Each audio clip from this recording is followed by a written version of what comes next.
Good. John Boy. Steve. Right. What do you make that, Steve? Well, obviously, really disappointing in scoreline. You know, with the two-legged affair, the last thing you want to do is go to Old Trafford in the second leg with the result that we got tonight. So that's obviously the most disappointing thing, and just the manner of the goals, from the timing of them to how they've gone about. Obviously, you know, Rashford's one of the most informed players, you know, in the country at the moment. So to allow him to do what he did, you know, it'll be good from his point of view, of course, in United. But for us to allow him to do what he did was disappointing of the work that we did. And then the second goal, we come off the game plan and haven't managed the situation well and the timing of it. And even the third one, okay, 2-0 would have been, I still would have been saying a lot of the same things, but to go into Old Trafford with 2-0, you never know. It's you know, let's get a goal, and although it would have been tough, but get a goal and you never know. But then so to concede late on and maybe not recognising that, accept what it is tonight, take the 2-0.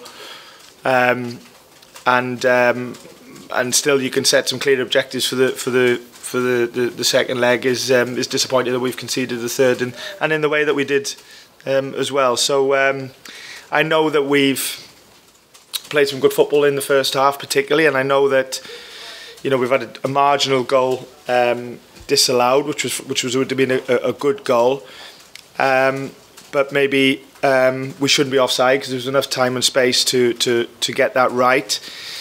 So I won't lose sight of the fact that we did do all right at times, particularly in the first half, and we did even steady the ship a little bit in the second half. But the naivety and the timing around the goals is just something that's really made it, you know, incredibly tough for the second leg. Does it surprise you, Steve? Because obviously first defeat in 9 games at home. Did it surprise you that the goals you conceded and the manner of it? Disappointed and frustrated, John. I think more because like you know, I repeat, because of how they've happened, and the timing of them. Like, for example, you know, 1-0 down, half time, get in, sort things out a little bit. We had to change a few things tactically early on in the game, and respect United are good, and you have to accept that you know, you do have a lot of spells at times where you have to control the game without the ball, and maybe they control with it. So so surprised, it probably is not the word, because it was our own doing. I don't want to take anything away from United. They were good tonight, obviously, but the goals, we have to do better in them moments. Steve, how's Morgan Gibbs like? He seemed quite disappointed coming up.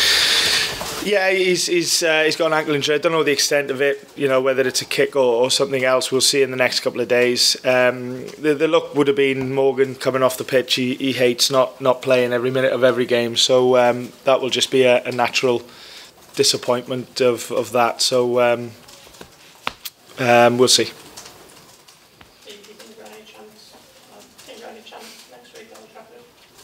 Well, I think it's going to be incredibly tough, and it was anyway, but you can times that by 3 now. What we have to do is be very professional in terms of how we review the game, and we've got to set some objectives in the game to give ourselves, who knows, an opportunity, but also to make sure that you know, we go into the game and come out of the game hopefully in a better place than what we went in it. And that doesn't just include obviously getting through, because, you know, we can win 1-0 next week or 2-0 and still won't be enough. But, you know, we've got to always remember that we are building a team, we are building a way, we are building everything. And of course we're not right at the start of that process anymore, but we're certainly not at the end. So we've got to set some clear objectives beyond just you know, trying to get something out of the tie, to try and help us move forward. Some people say you learn more from disappointment. Yeah. Than you success. Well, the road to success is about dealing with disappointments, and I'm a massive believer in that. And although disappointments are not something that you encourage and want, I also, when it happens, I'm also very clear that sometimes it can be good for you. So we've got to make sure that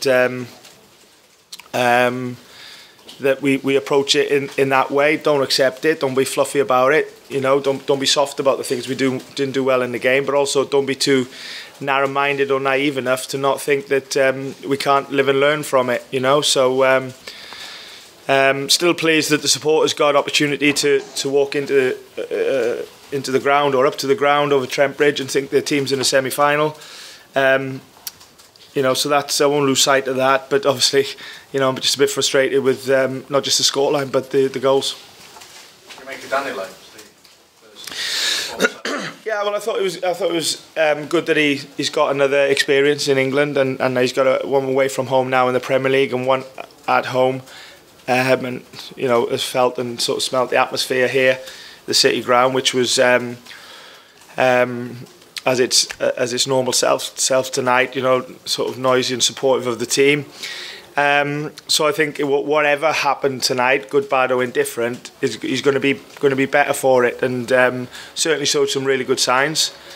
Some bits he'll be thinking about. Okay, this is what it looks like in England, and that's always the case. We said in the build-up about some of the guys who have not played in the Premier League, regardless of their experience, it is different playing here. So, and he's a young lad, you know, 21 years of age, and lots of differences for him. So whatever we feel about him tonight, the whole thing will be a positive for him, is sort of progression here in England. Steve, after that result, is it a bit more tempting to look at that Leeds game next weekend? You know? It's too early to think about that. I think that you know, we wanted to approach the semi-finals with the objective of winning and getting through. You have to, and we were not going into today thinking about whoever we were playing next in the Premier League, and I know it's Leeds. So let's like I said, review the game, stick to our ways of work, and stick to our processes. Not lose sight of the fact that we did do some good things in the game as well, particularly in the first half of the attacking game, and you know, had some really dangerous moments that maybe we should do better with, but at least we're creating them moments. Look as a bit that weren't good in the game, which were mainly around a little bit of positioning and the goals, and just look to move forward. And like I said, we won't be looking past the second leg, because like I said, we've got to set some clear objectives in the game that can help us short and beyond the game. Thank you very much. Nice guys, safe journey. See you now. Bye.